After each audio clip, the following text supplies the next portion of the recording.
Migration Advisory Committee recommends shortage occupation list is abolished.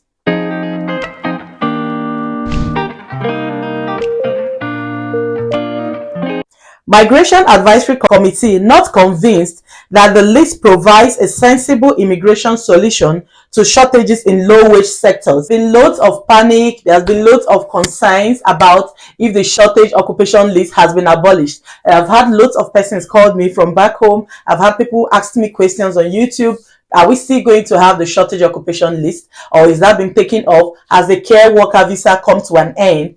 Bear in mind that most of these persons that are asking these questions, of course, is in regards to the care worker visa. So they have been very, very concerned if the care worker visa route is coming to an end. Is it getting closed? Of course, if you see this headline, you will be very concerned if you're somebody who is trying to migrate to the UK following the care worker route. Today's video, I am going to break down exactly what this information is and how it concerns you if you're looking to come into the UK using the care worker route, if this care worker route is still going to continue or not. So you want to watch this video to the very end. Hello everybody.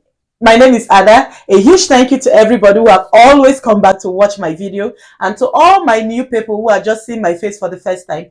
Please hit the subscribe button and join this family. I'm a UK registered nurse and I bring you information about happenings here in the UK as well as other countries. Okay, let's go right into today's. The persons who have migrated down to the UK of late came in on the skilled shortage occupation list. Both nurses, doctors, care workers, teachers, accountants, we all came in through the shortage occupation list. So the shortage occupation list is a list that contains the sectors that actually are in demand, or the sectors that are in need of staff here in the UK. So if they are not able to find hands locally to fill up these positions, then they are able to put these positions on this list, and then they'll be able to employ from outside the UK. So that's what the shortage occupation list is. And this list is a very long list. It has loads of occupations in it, from the health service, public health service managers, residential, IT personnel, health workers, information technology. It's a very long list. So now this is what the shortage occupation list is. And then we'll have the Migration Advisory Committee, which is like a committee that advises the government as regards migration matters. So probably they've been given out a task to look at the shortage occupation list and tell the government, is this list actually necessary? Do we still need, in this present day, do we still need the shortage occupation list? Are we still in need of these personnel to come in from outside the UK to fill up the space? So then that brings about the recommendations that Migration Advisory Committee has made, which has been making headline. And their recommendation was that the shortage occupation list be abolished. So you see that 1 million occupation we have there, they're recommending that it be abolished. But hold on guys, before we begin, one of the reasons why they are recommending the abolishment of this list is because they said that this list has allowed exploitation of workers. Now, truth be told, there has been loads and loads of exploitation of workers going on as regards especially the care worker visa. And right now, the government is presently investigating a lot of care companies that have given us COS, of course, with prizes to 7 persons to come over to the UK, even if they do not have spaces for these persons to work. So these persons have been allowed to come over to the UK and then fend for themselves.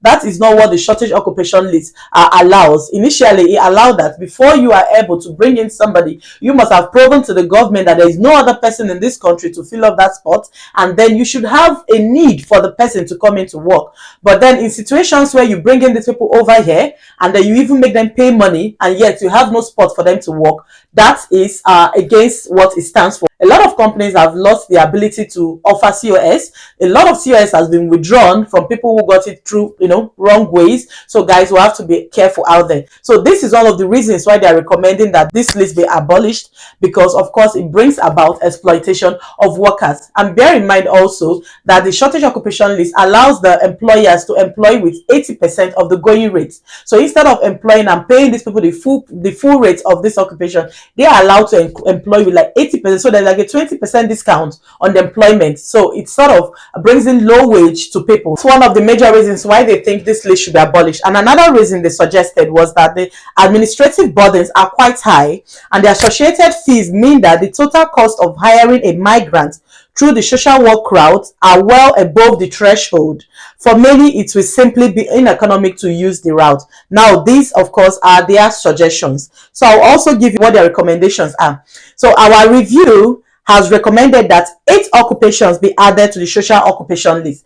Now, this part, I agree with them 100%, because if you look at the skill occupation list, there are loads and loads of occupations, and in some of those occupations seem to almost be dormant, so to say, because you can't even find a job, even if you're here in the UK. Talk more of if you're coming from outside. So such occupations, I don't know, maybe they are fully saturated, so some of them should actually be taken off the list. Well, that's what final review, they have recommended that 8 occupations be added on the shortage occupation list. But guys, the good news is that even in their recommendation, the skilled worker route, which is the visa with the code 6145 and the 6146, that's the carers and the senior carers, it means that in their recommendations, this route is supposed to still be left open. This occupation should still be left on the skilled occupation list, but there is going to be closed investigation, okay, on this route. So anybody who is looking to come into the UK must have to do it legally. You must legally get a job from a legal sponsor, and then you must go through the process. I don't think there is any more going to be the era of, you know,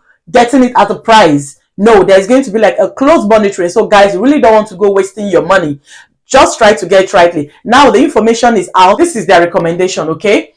2 things are involved. By the end of December, the government either is going to accept this recommendation, scrap out the shortage occupation list, and only allow the 8 which they've suggested, or the government can as well deny their recommendation and just continue with what we previously had.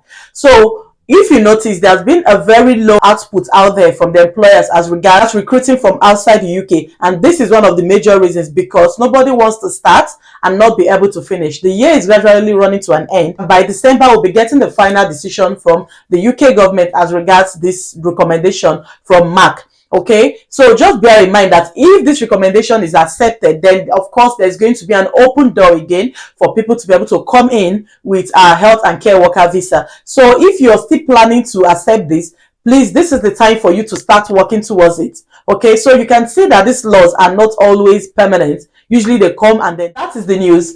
Come December 2023, we'll have to hear from the UK government, either if they've decided to accept the recommendations from MAC, or if they will still leave the list as it is as of today. But then one thing you should bear in mind is that whichever way be the case, the health and care worker visa seems to remain, because if they accept the recommendation, it's part of jobs that will still be on the shortage occupation list, but if not, it's still where it is before. Okay, so if you're hoping to still come down to the UK as a care worker, this is the time for you to start getting your papers in order, because I'm very sure by the time this law is out, by December this year, companies will be open again to recruit. For some time, they've only been recruiting people around the UK, but once this is open and then they are allowed to recruit, they will be able to spread their tentacles out, of course, to bring in more people from outside. This is the time for you to go and get your care certificate. This is the time for you to write your IELTS. Of course, you know, you just need a pass mark of 4.5 in your UKVI. This is the time for you to start applying to get your experience. If you already don't work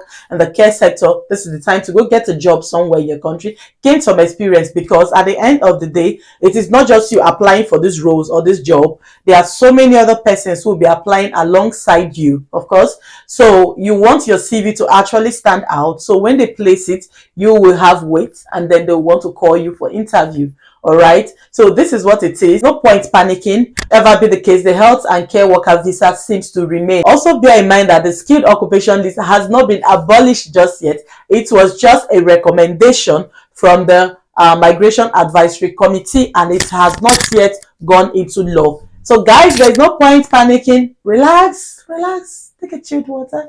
We are gonna be all right. Well, I do hope you've already liked this video and subscribed to it, and until next time, I will see you again. Bye.